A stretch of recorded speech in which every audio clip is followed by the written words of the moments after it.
What if you walked away from a thriving business to serve thousands for free?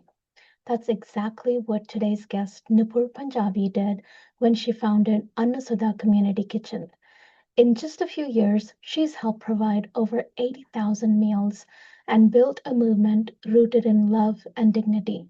This story will change how you think about success, service, and purpose. Welcome to The Mindful Professional, where we talk about living and leading with purpose.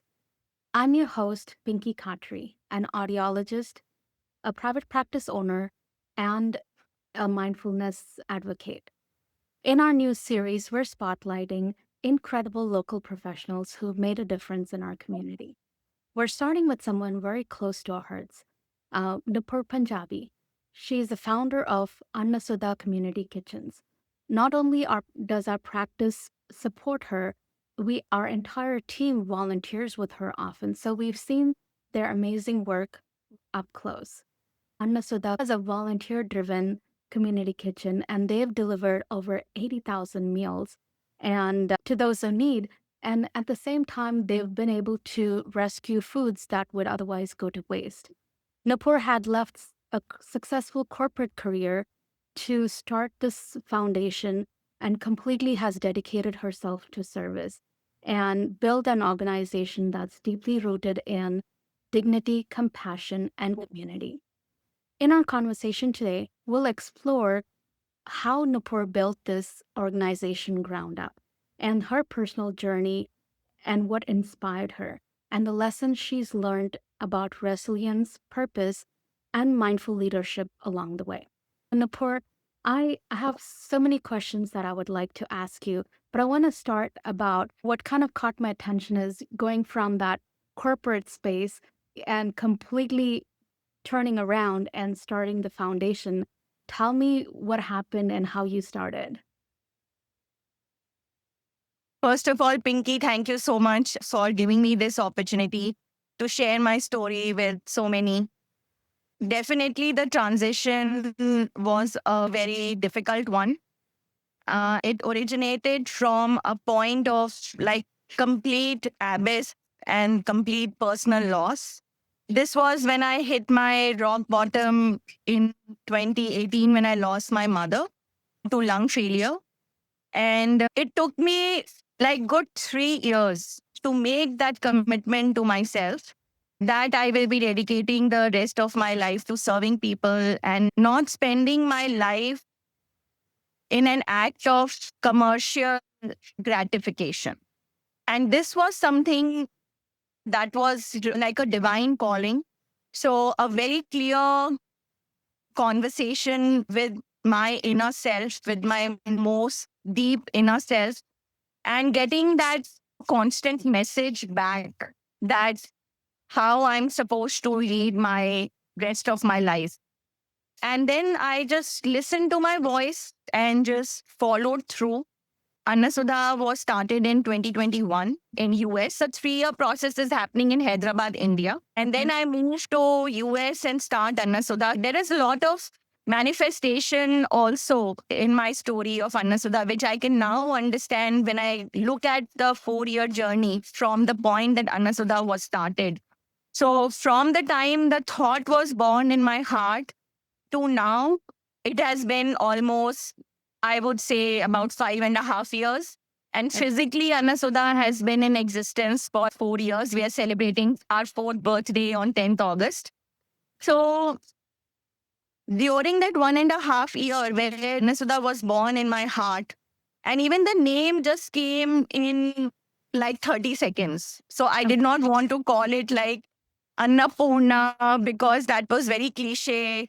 Anna means food and Sudha means nectar of love, and the mission was spreading love through food. And one of the things I realized during my journey also is when I look back, the first 1.5 years of Anna-Sudha was extremely messy. Messy in the sense because something like that, this has never been done before. Where you set up a non-profit kitchen and you're selling food to make the non-profit self-sustainable. So that kind of a model has not been done And I was doing some research and I came up with pay what you can, a model that I found on the internet, and then tried to apply it. So, what got you in the idea of getting into a kitchen? Why kitchen and not any other nonprofit? What inspired you to cook? So this came from, again, from my mother, because as an Indian child, I have grown up and I have seen many of us growing up in our mother's love. And the way our mothers express our love is more through the food. So my mother was always interested in knowing, after cooking my favorite breakfast, that what I wanted to have in lunch and what I wanted to have in dinner. And then most of my core memories, when I come back from school and she's there to receive me, and then our conversations are all about, okay, today you have cooked, I can smell this, you have cooked this. So this entire experience in my life is so divine that when this idea, or when I was going through that process of identifying that, okay, I want to dedicate my life to serving people, at that point, very briefly, I had two thoughts, like two roads that I could take in the US. One was food and the other was healthcare. Because remember this whole thought of the divine calling is coming from the fact that I am being told that you have all this abundance of entrepreneurial energy that I have given you. I have bestowed on you with this energy. And I don't want you to spend this energy in a commercial venture. This has to be done for the greater good. Given that thought process, I had these two things, and then the healthcare, it was very easy to evade out that option, because in the healthcare option, I would have run it as a business. I ended up choosing like food because there was, and also this whole journey, I think now when I reflect back, there is also a lot of element of us being immigrants in this great land, where we have the opportunity of being for many years, building our lives, creating wealth for our families, just getting so much from this wonderful country. So I also had this thought of giving back as a community, as an immigrant community. How can we, as an immigrant community, give back to this country? A lot of us are donating locally to our land, motherland, and various causes. But how can we be more involved as a community in giving back locally? So those were a couple of things that were playing at my heart. And I did not do any research. I did not understand anything about the food insecurity landscape in United States when I chose to start a kitchen. So it was a very intuitive, and it's making me feel that this whole podcast makes so much sense. The whole thing about mindfulness. Sometimes mindfulness can also come from not being mindful about it. Is the experience I'm having right now when I'm talking to you. And so you started the kitchen, and I think you started at home, right? And then you slowly moved into the space you are in, and now you serve more than 6,000 meals a month. What has that growth journey been like? Yes, the only thing is, you are very rightly, you have captured the journey. However, I was in the house only for a month. Okay. So it was as if the whole path, like when I decided that I wanted to have Anna-Sudha, this particular location, what used to be Cookology in Dallas Town Center, was where I wanted to have Anna-Sudha. Like without knowing anything, without having any connections, I'm sitting and manifesting all this. Like manifestation is a huge part of Anna-Sudha's story, which I can now make a lot of sense of after going through the journey. Because my in-laws used to live in the Sterling area. I was familiar about Dallas Town Center. I was familiar about Cookology. But having that thought that, okay, Anna-Sudha should be based out of here. Anna-Sudha was in the house only for 30 days.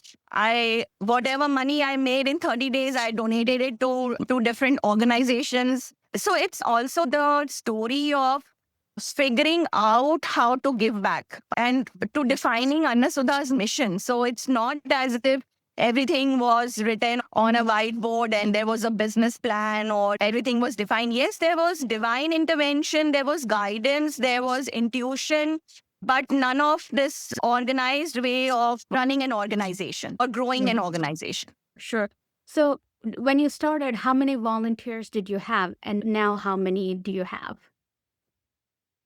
On this particular thing, I would like to share this interesting conversation with you that when I was in Hyderabad and I thought of Anna-Sudha and I spoke to 2 or 3 people, the first thing I was told was that you're not going to find volunteers in the US. Many of us have heard this from many successful people sharing their stories that when you first go about to doing something different, of making a change, you will always hear this cannot be done or this is just not possible. And people who have succeeded in bringing about a change in this world are people who have chosen to not listen to these naysayers, as I would call them. So exactly the same thing happened in my experience also. I was told I'm not going to be able to find volunteers. And one of the things that we have been blessed with from day one in the Anna-Sudha journey has been volunteers. And the number of volunteers has never seemed to bother us or being important to us, because we don't run Anna-Sudha by the number way. We'll say that sometimes it is close to their discomfort because of the way it's being run. But all I can share with you is that we have more than 300 regular volunteers. When I say regular volunteers, these are people who love the kitchen, who love coming to the kitchen whenever they have free time. We have no expectations from them that, okay, when will they come or how often will they come? They just show up when they want to, when they have time. And I'm asked this question many times. Oh, there must be a particular time when you need volunteers. And I'm like, it doesn't matter if I tell you when I need volunteers. You will be able to come only when you can come. Yeah. So some people understand it, some people may not understand it. But yeah, we are very grateful to the community and to everybody who chooses to give so much of themselves by volunteering at the kitchen and helping us grow so beautifully in the last 4 years. Wonderful. So I understand that you support local shelters by providing food, and to bring in revenue, you sell vegetarian food at the kitchen itself. So tell me how you maintain financial sustainability while staying true to your mission. Yes, that has been the biggest struggle and the biggest learning has come from this experience. Someone had visited the kitchen about a year back and they said, okay, so you have chosen to run a food operation and you are selling mostly vegetarian food, and that too mostly Indian food. And you have this thing of, and you're running a non-profit and you want to make it sustainable. So the way he said it, that made me realize that, yes, this is probably a very uphill task that we have chosen to do. And for the first, I would say, almost 2.5 years of this Anna-Sudha journey, I was burning $8,000 a month, sometimes even more, of my personal savings. And by no standards, I'm a millionaire. So it was a very difficult and stressful process to go through. I remember the countless sleepless nights. And also because I've been an entrepreneur, a self-made person, someone who has never asked anybody for anything. And so I just didn't want to ask for donations. I'm okay if people want to donate looking at the work that we have done. And today, 90% of our donation comes that way. We do have people donating $500 a month, but they don't expect anything. They don't expect any acknowledgements. They are mostly all anonymous donors. And they do it because they see the work and they believe in the work. And the selling of the food also comes from the fact that we want to do things with dignity, as you very rightly chose that word dignity when you were introducing us. So If you look at any other nonprofit organization and look at anybody in my place running that organization, most of them are paying themselves. So when I am clear, when I know what I want to do and what my mission is and how I want to grow this organization or shape this organization. So I was extremely stubborn and I refused to do that. And I'm very happy today that I chose it that way. Because today, for the last more than 14, 15 months, I have not had to put in a single dollar. We are a $30,000 per month operation. And we are so blessed with the few employees, so much of themselves to grow this organization. And most of them, we have three main people who are the pillars of this organization, who are running this organization. And one of them is an Afghan refugee. One of them is a student. One of them is a person who was personally battling with near homelessness when they came to the kitchen. Wow. So it's a wonderful story how people, whether it is who are being paid a little bit of money from the kitchen, or they are volunteering, or they are donating. This is a beautiful story that I'm so happy that you have given this platform to us for people to hear about this story, unfiltered, absolutely raw.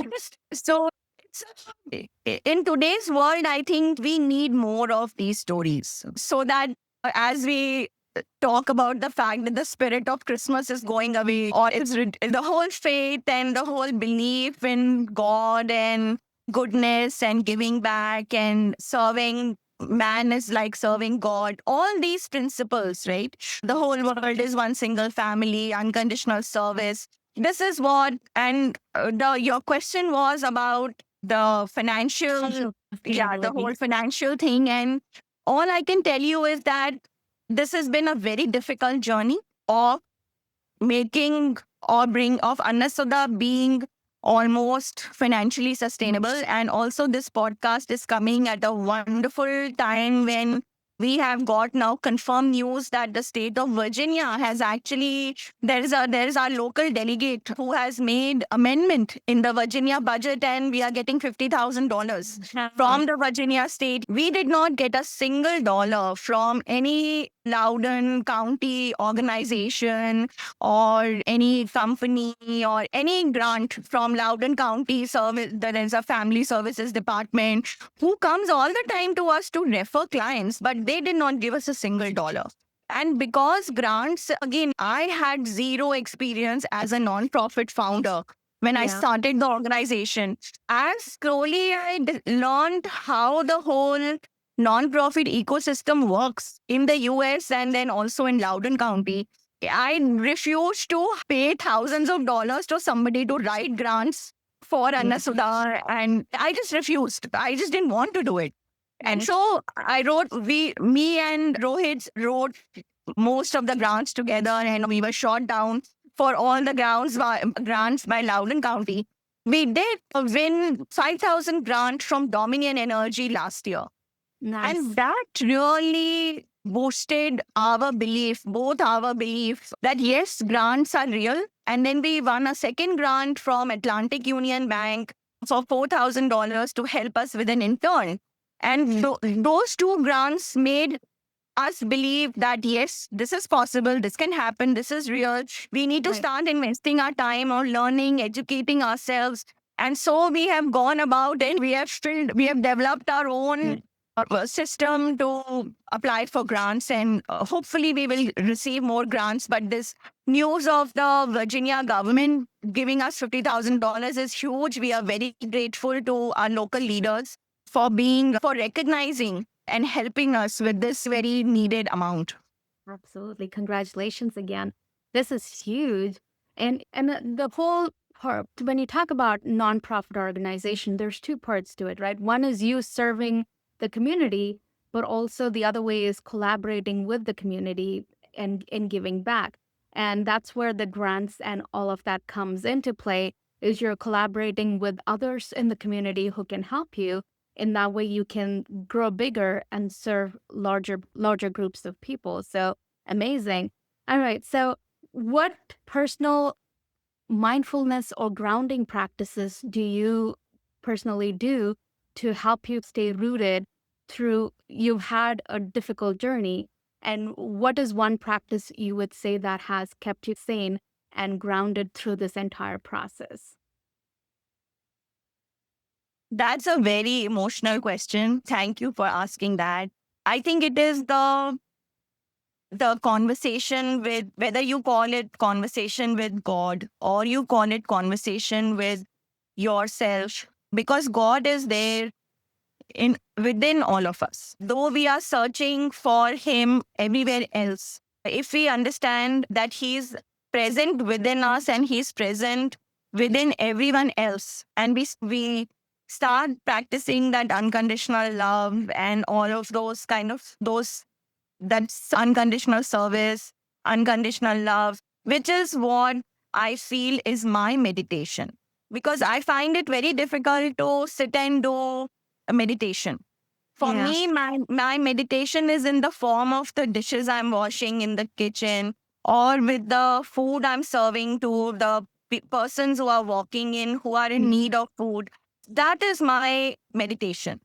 And I've heard saints in olden days, through their service, became their meditation, became their mindfulness or grounding practice. And I think this is true to a lot of us, where when we're doing like physical labor, whether it is cleaning dishes, cooking, scrubbing the floors, that gives you some time with yourself. And you, as you're scrubbing or dishes or cleaning or cooking, then the more you spend time with yourself, that self calms you down. It's such a beautiful thing to do, to find mindfulness in service, mindfulness in action. Amazing. I'm really impressed. So, what's the biggest leadership lesson you've learned through this journey?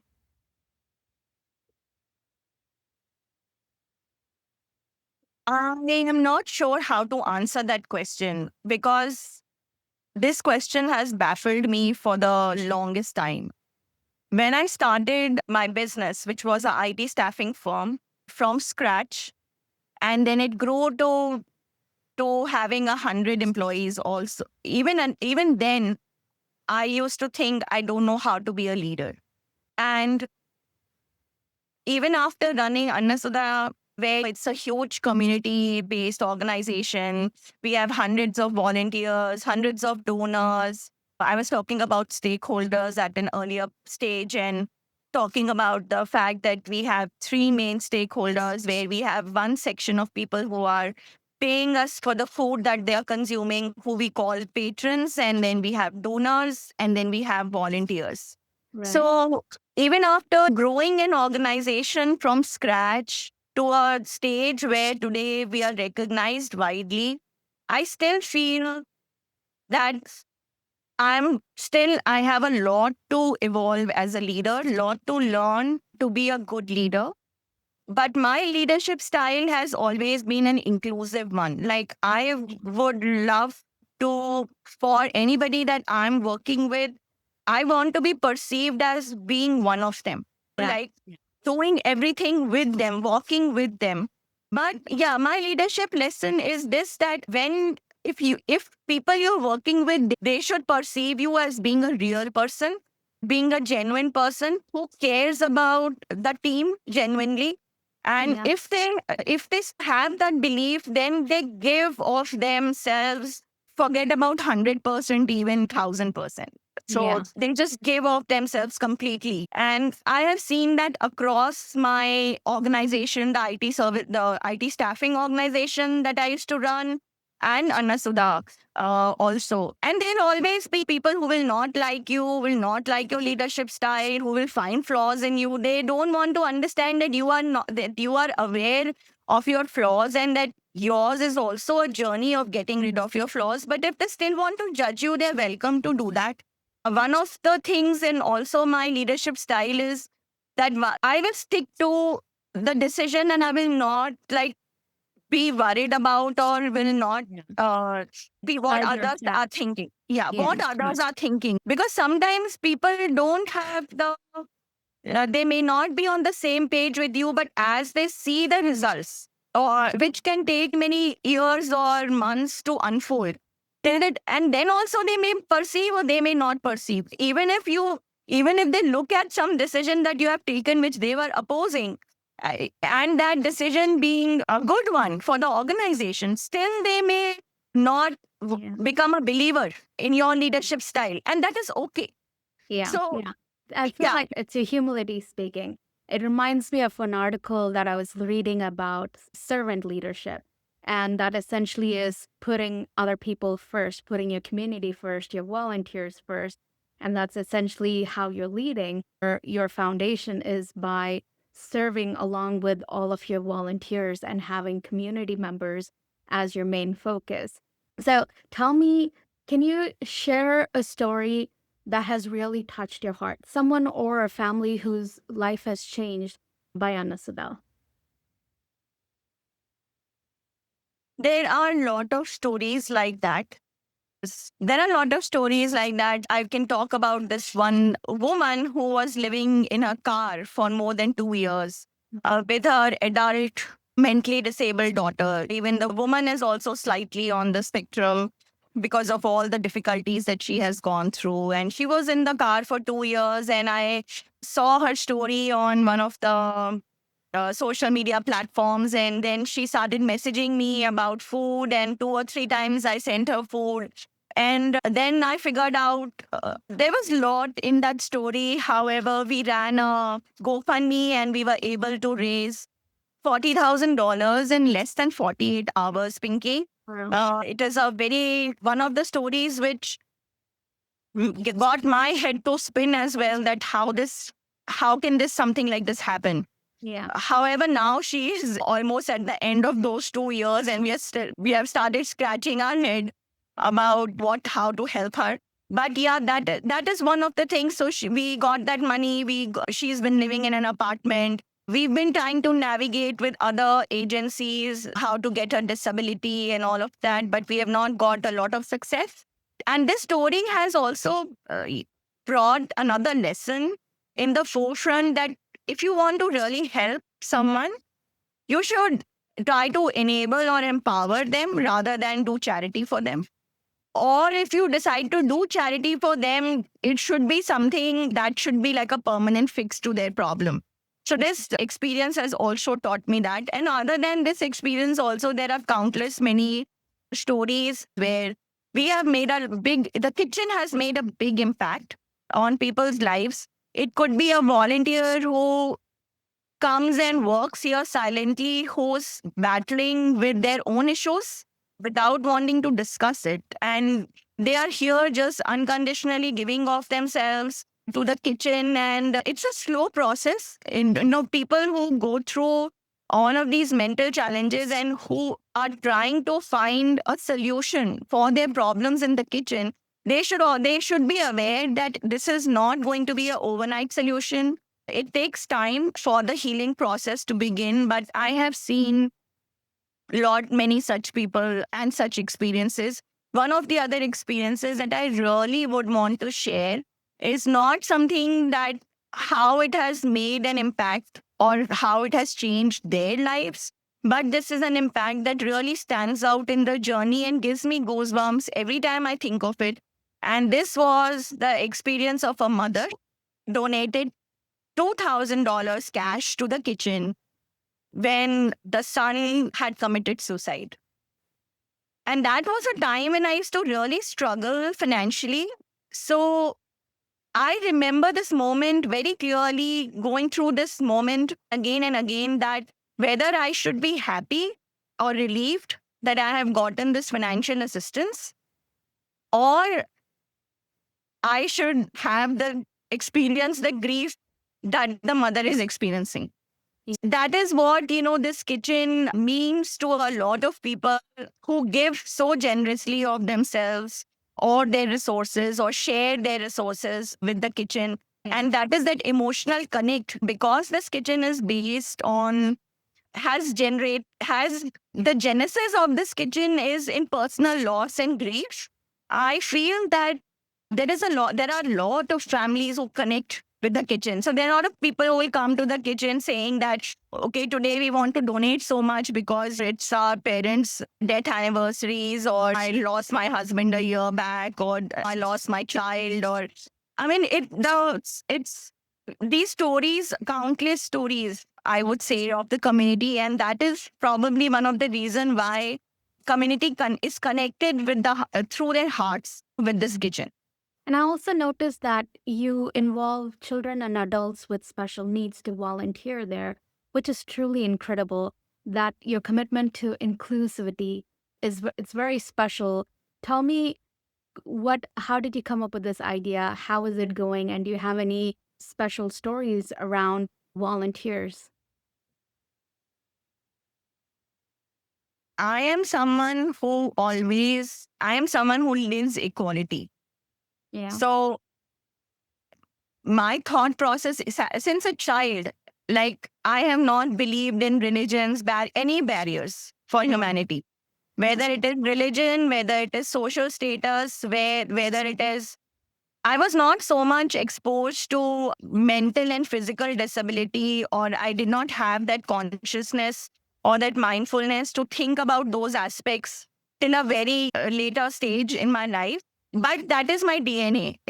Equality and inclusivity as a thought process, I don't have to put extra energy in that. So when I started the kitchen and when different sort of people started coming in the kitchen, wanting to be a part of it, whether a church was coming or anybody was welcome, everybody was welcome.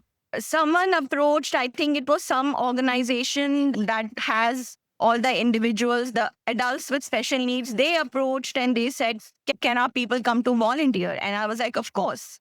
And I think this also happened 2 years back, Pinky. And the last 2 years, I would say, is still opening so many of my frontiers, my mind frontiers, my heart frontiers when it comes to individuals with physical and mental disabilities. It's a constant evolution, learning process. And I will tell you that another most beautiful story of Anna-Sudha is not what Anna-Sudha has done towards inclusivity by opening its doors to these individuals, but actually the way that these individuals are contributing to the mission of Anna-Sudha. Okay. So we have group homes which house these adults. Like we have a group home which is doing food rescues for us. Every Tuesday they go to Mom's Organics and they bring the food here. They are dropping food to the shelters. We have adults they have someone with Down syndrome who comes in and really helps us out by volunteering, by cutting and chopping vegetables. And then every week we have a group of individuals who will come and make a difference in our operations. So Anna-Sudha is a story where actually the individuals with special need are making a difference in our mission, in our operations. They are actually helping us out. Yeah. We are not helping them. They are helping us. Amazing. It is amazing. Wow. All right. So what's next for Anna-Sudha? What programs are you running and what new programs are you looking at? We have this year, about 2-3 months back, we were looking at how to evolve and go to the next version of Anna-Sudha. And we came up with these 5 S's. So it's shelter, schools, special needs, then single parents, and seniors. So we want to make an impact through food to these 5 distinct categories of people. And why we continue to donate 6,000 meals a month to shelters. We have a MOU in place with LCPS now for their PEP program for 31 of their schools. Every month we'll be donating a dinner to their PEP program. Then whatever food donations are needed by non-profits or special needs organizations, or just opening the doors of the kitchen to working with them together to make a difference.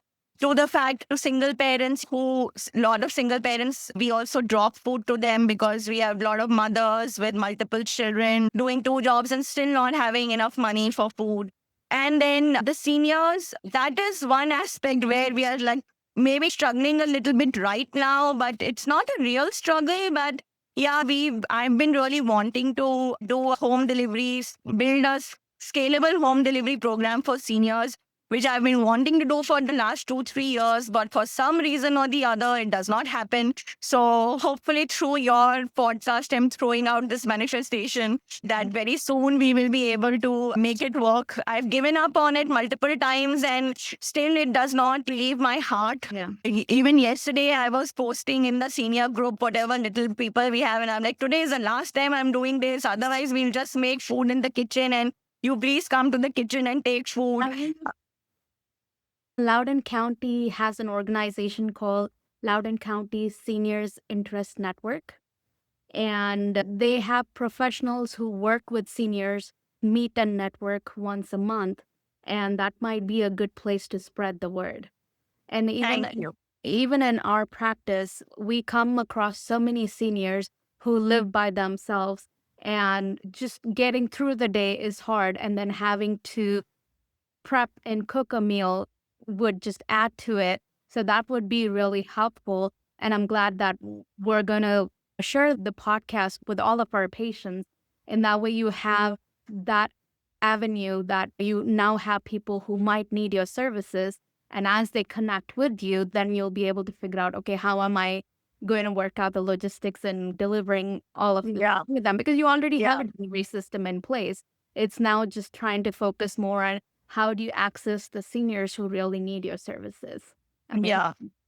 Wonderful. Okay. So Nupur, how can listeners get involved, whether by volunteering, donating, partnering with your mission? What can they do?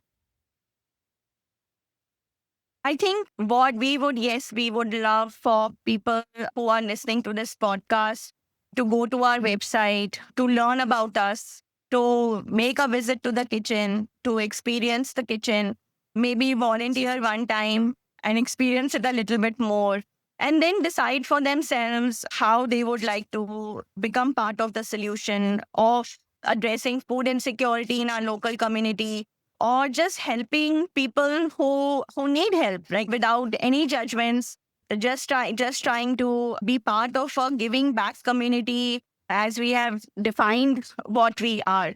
And what we need most from anybody being involved in Anna-Sudha is advocacy. I think if someone can really understand what we do and help to educate maybe one more person who does not understand Anna-Sudha or who has misunderstandings about Anna-Sudha, to really understand what we are trying to do. Because yes, we may not be a perfect organization or a perfect operation, but our intentions are good and we want to make a difference. As many people whose energies can get aligned, positive energies can get aligned, and we can make a bigger difference in the community, we would really welcome that. Absolutely. And you have family members, you have corporate teams that come and volunteer with you. Oh, yes, we have a lot of family volunteering that happens. Friends get together in groups, churches come here, corporates come here. Though corporates, we could probably have a bit more of that happening, but we do have a lot of that happening. But food rescue is something which has ruined our operation. That has made so much difference to what we are doing, because it has tremendously brought down our purchase cost. It has added so many wonderful ingredients to our inventory that we did not even know we could get, or we never dreamt of having access to those. I would say, yeah, that has really helped us a lot. Wonderful. As we conclude, I would like for you to end with a gratitude reflection about food.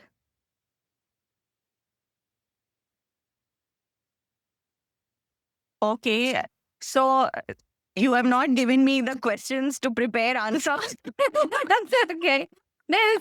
And again, this is my first time doing a podcast too, so I'm pretty casual. It's all about, I think one of the biggest things about mindfulness is also gratitude for what you have, and gratitude for just being able to do what you're doing. And you're touching so many people's life through food. And they have this saying about a way to people's heart is through food. And you're touching so many hearts by providing such healthy, wholesome food. And so I wanted to end our podcast with kind of a gratitude statement that you've been blessed and you're blessing others with just one of the most basic needs, that is food. Yes, somebody told me recently that food and love, when they combine, that makes prasad.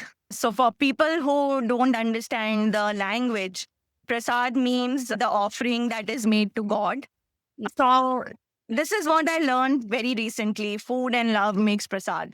And that is what is part of our mission, spreading love through food. Food is what we eat, is what we become. So yeah, that is what I'm very grateful that I was chosen to start Anna-Sudha. That is, I think, the first thing that I want to be grateful to God is that He chose me to start Anna-Sudha, to dedicate my life to building it and to making it successful, showing the way, guiding, and for it being able to be as a medium to touch so many people, making a difference in their emotional selves. Through the journey, I have learned that food also helps you to heal. It's anybody who's going through. That is why you will see people who are emotionally unstable eat a lot. And that is because food has that thing. So if you get food plus love, that is the grace. Yeah. So, yeah. Yeah. Thank you. Thank you for such an incredible thing that you do. You're so inspiring. Your story is just so inspiring. I hope that as people, local people, or even across the world, as people hear this podcast, they get inspired by you and they do something that helps them give back to the community. Thank you so much for taking the time Thank you. talking. Thank you for Thanks. having me and thank you for featuring us. We are very grateful to you for choosing us to be the first speaker on your podcast. Thank you. Thank you. And happy Yeah. 4th anniversary again. Thank you. Thank you for joining us for this inspiring conversation with Nupur Panjabi.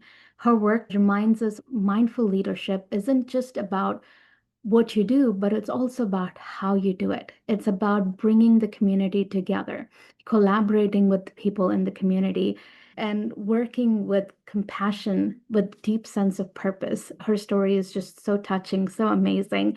And if you'd like to go to support Anna-Sudha, whether it's volunteering or donating or becoming a patron with them, you can visit their website, annasudha.org.